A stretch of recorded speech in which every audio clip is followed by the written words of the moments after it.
Chapter 11. Christmas Eve. December 24th, 148 Festive Lane. 10 a.m. Arianna sat at the kitchen table, feeding Nicole. When the phone rang, she jumped to answer it. "Hello?" "It's just me, hon. Any word yet?" "No. The only one I have heard from is you." "Michael, come home. You have been up all night. You must be exhausted. Is Jack still with you?" she asked.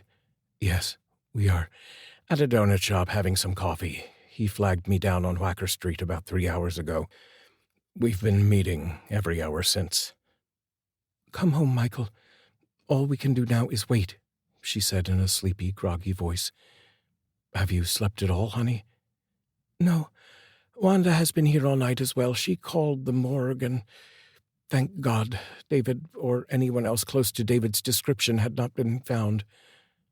"Okay, I guess you're right. We're on our way home. We'll go out again later today," Michael said. Arianna said goodbye and told Wanda that Jack and Michael were on their way home. Wanda brought Arianna another cup of coffee and sat down with her at the kitchen table.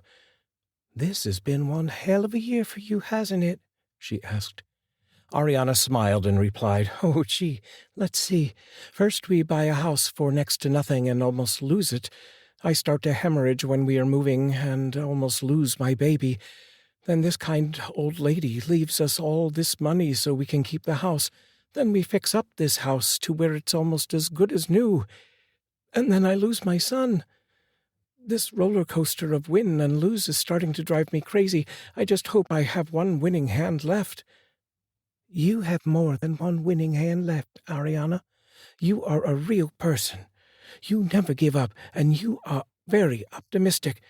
It will work out. You'll see," Wanda said. "Michael would say I was dreaming. He has probably already prepared himself for the worst. He is so realistic. Sometimes I feel I have to muster up twice the hope and faith that something good will happen, because I know Michael has already given up. I don't think Michael is like that at all. He told us that he prayed to God and asked him to save your life when you were in the hospital. He does believe and does have faith," Wanda said. "He told you that, Michael? He and God don't get along so well. I'm surprised he admitted that," Arianna replied. "He is more of a believer than you think. He is a strong and caring man. He may not show it very often, but he wants to believe in the best possible outcome as well." "I know, Wanda. I guess he's a typical man. Can't admit certain things," she replied.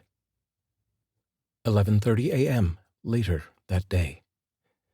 Michael and Jack made it home safely, exhausted from driving around the city all night, coupled with the stress of the situation at hand. They both collapsed on the couch in the family room at Michael's house. As they fell fast asleep, Arianna and Wanda tried to stay awake, just in case someone called about David. The doorbell rang. Arianna looked at Wanda, and they both jumped up quickly from the kitchen table. Arianna ran to the front door and swung it open. "David," she said as the door flew open. A man holding several large packages said, "Mrs. Carter, Macy's delivery." Arianna sunk into depression. "Oh, yes, the golf clubs I bought for Michael. I forgot all about those." Arianna signed for the delivery, and the man brought the large packages into the house.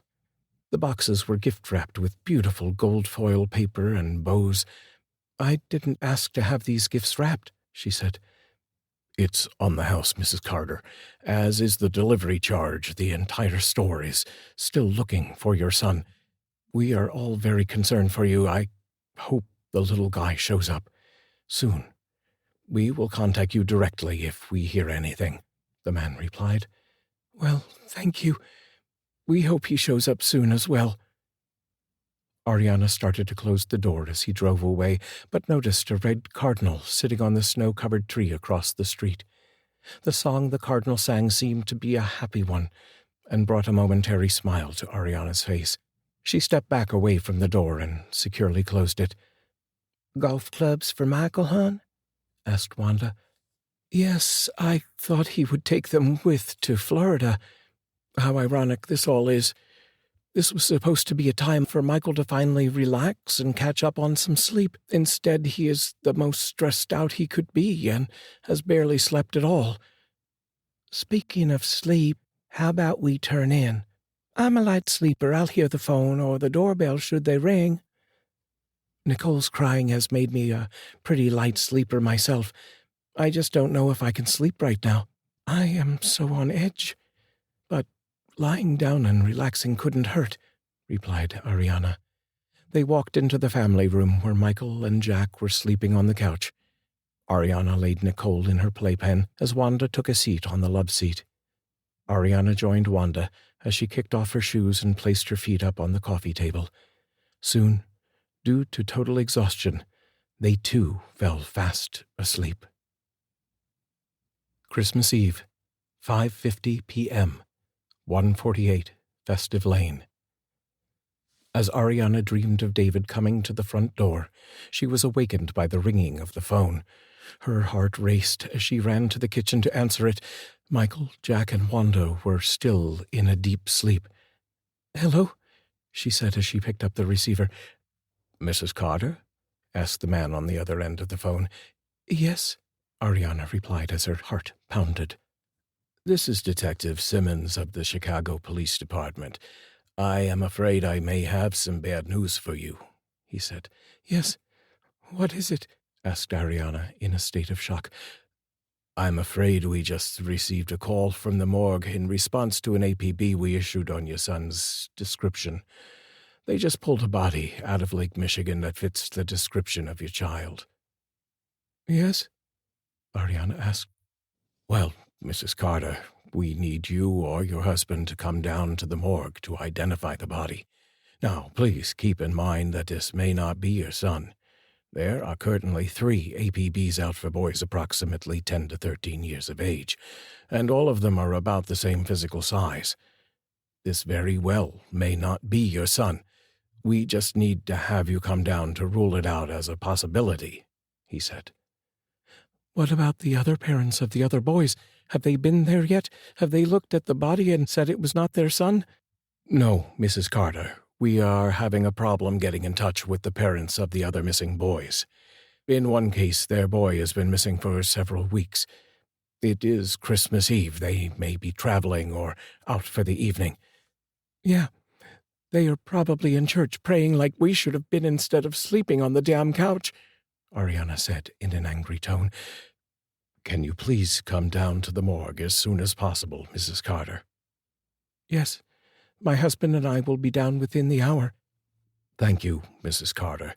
And for the record, I hope it's not your son." "Goodbye," said the detective.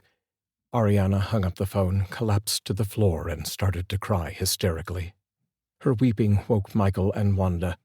Coming in from the family room, Michael asked, "Arianna, what is it? Did someone call?" "It was the police, Michael. They have a body at the morgue that matches David's description. They want us to come down and identify the body. Oh, my God!" she yelled as she wept uncontrollably. Trying to get her attention, Michael shouted at her, "Arianna! Arianna! Did they say for sure that it was David?" "No. It could be one of 3 boys who are all missing." Wanda sat on the floor with Arianna and held her tight. Jack heard the entire conversation from the family room, where he stayed even though he was awake. He just didn't want to listen to the bad news. "Well, let's get going," Michael said. "No," Arianna shouted. "The longer we wait to go, the hope of David still being alive exists. As soon as we see that body, and if it's him, we lose all hope. I can't go right now. I have to wait." "Then I will go myself." "No, you will wait for me. I just need some time. Please, Michael, just give me a few minutes, please." The grandfather clock chimed. Chime, chime, chime, chime, chime, chime. It's 6 o'clock. We will leave here at 6:30. I can't wait any longer than that. You assume it is David. I assume it isn't. Until I see for myself, I think he is dead. Until you see for yourself, he is alive. Your grace period of life is my grace period of death, Michael said as he walked away. The doorbell rang. Michael, already walking in that direction, said, "I'll get it." Michael opened the door and peered through the darkness. He looked puzzled. He then rubbed his eyes. He must be dreaming. He opened the storm door.